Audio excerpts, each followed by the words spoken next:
My name is Jess Mansell. I am a full-time mental health therapist. I own a boutique private practice in Midtown Nashville called Anomaly Therapy. There's 3 of us on our team.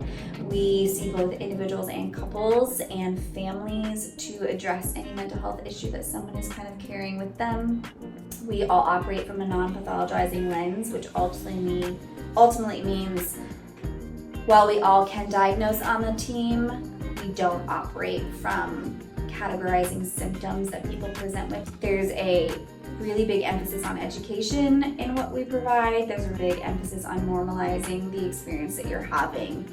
And then there's a big emphasis on solution, if you like to call it that, but ultimately a roadmap of here's where you currently are, here's how you relationship with yourself, here's how you see and observe yourself relationshiping with other people. Do you like it or do you not? And what is it that you want to change about it? And really helping clients understand their agency and change and provide an opportunity to put boundaries around here's how I've decided to spend my time based on the values that I operate from. And we always get the opportunity to change our decisions. It's human nature to want to stay in pain when it has become very familiarized and comfortable. It's actually really challenging to say, I want this to be different. So that's what I do for a full-time day job. And then in addition to that, I've been teaching hot yoga for 10.5 years. That has been a pivotal relationship with myself. And I often say to people that that was the prerequisite to becoming a mental health therapist. Then transpired more of a physical practice of like a CrossFit, which I joined in 2015. That brought in this like physical high that was like, oh my gosh. But just like anyone else joining the CrossFit community, walking to that first class, I was like, they're speaking a foreign language. What is a thruster? What is a barbell? This is really hard. I love how hard it is because I love how rewarded I feel after it. Let's see, what initially brought me to EVO was an injury from CrossFit. I failed like a pretty heavy hang power clean and jacked up my wrist, and I just remember being like, oh, there is no going back from this. There's a level of standard that I have with when it comes to my wellness care. I recognize that it's an investment, yes, of time, finances, and other resources. And so I contacted you guys, met with Ben, and I remember my first session being like, yes, the tenets that I operate my own business from, which is like 1 part education, 1 part normalization, 1 part application. I learned how this whole relationship was going to work, why he does what he does, and how he established his EVO and his business. And I thought, like, what a beautiful concept to really relationship with someone around passion and make sense of like, when you spend this money, here's what you are going to get in return. And I'm someone who's like, I'm willing to invest in myself, but I have a standard of like, this is what I'm gonna get because that's important to me. And then the educational component, which I would say is threaded throughout the entire model, is just like, here's what's happening physiologically.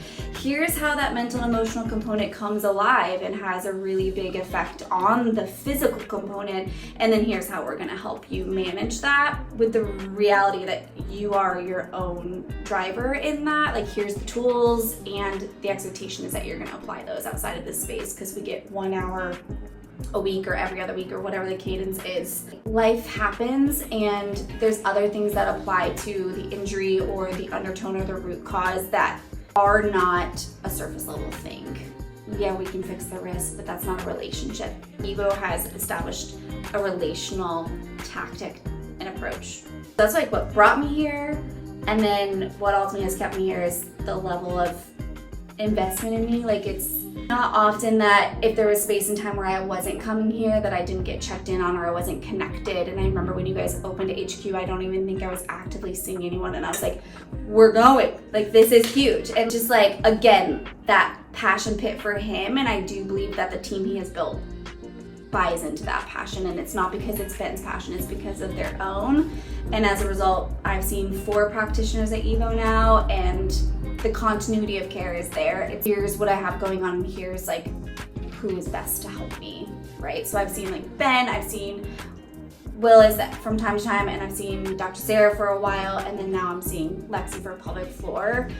And the one thing I'll say to every female is like pelvic floor therapy is the most empowering thing you can do for yourself, whether or not you're going through pregnancy or postpartum. I don't know why no one's ever talked about it. So that's been like a really empowering and enlightening piece of like my overall health that has also changed the way I approach my own relationship with myself. Part of the humbling piece in the journey of life, whether that's aging or stepping into new chapters of my life, has been the humility of it's okay if your body doesn't move the same way all the time, and acknowledging the recovery that potentially changes over time. And CrossFit is an adaptable thing that when you're armed with the knowledge of your coaching staff or just your experience in general, you have an opportunity to be like, I'm going to empower my body in a different way and still keep up my movement patterns, which is really important. The decision to work out is like kind of a no-brainer. And that's, for me, the progression of like my physical and mental wellness. Because I'm in these like big groups of people that like very much love their physical outlet. And so it's actually a challenge for me when people are like, I hate working out. I'm like, how? I'm like, if I don't work out, everyone is compromised, you know, not just me, but like, you know, it's rough. But there are people who have a really interesting relationship with working out. So from reflecting on the time when I first really started to hone in on that new value of my life, I didn't always have the value of working out, really even probably since I started CrossFit. And I think that's something to be said about that community. And my evolution of my relationship with physical wellness and overall wellness really stems on when I stepped into the training of a mental health practitioner and realizing like how powerful the cognitive thoughts are. I now look at all facets of physical outlets very differently because they can be really, really helpful and they can be really, really harmful. Like why you do or do not like physical outlet or physical exercise. For me, it's just kind of like I have to do what I feel like I'm gonna burn. The humbling part about physical wellness, I think, is having a relationship with it for it to be different and like extending that almost just like adaptable mindset around like my body's gonna show up differently today because of the experiences I had this morning, or my body's gonna show up differently today because I didn't really sleep well, or my body is not going to perform to the level that I expected to. How am I relationshiping with it as a result? Using the expectation to just focus more on, ooh, I have an able body. Oh, I get to choose to come move it today. Oh, can I be happy, satisfied, fill in the blank around the opportunity to spend time doing that. The way I measure my wellness model is whether or not I am experiencing a deficit or abundance in the areas of like the mental and emotional and physical components, which for me are identified as the physical is very much a CrossFit outlet.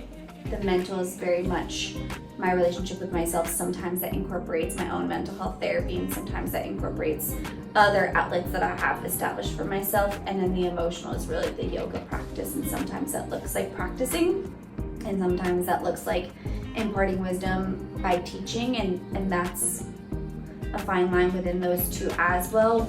But when we're in abundance, that can also be helpful and harmful. When we're in a deficit, that can be harmful and helpful. And so the constant evaluation of, are we balanced, and how do I experience my relationship with myself and how I relationship with other when one of those things is a little off. That measure of my wellness kind of barometer is those three tenets. And that's just what has worked for me.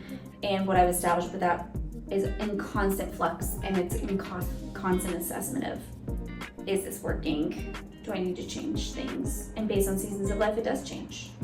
And that is like a little bit of humility.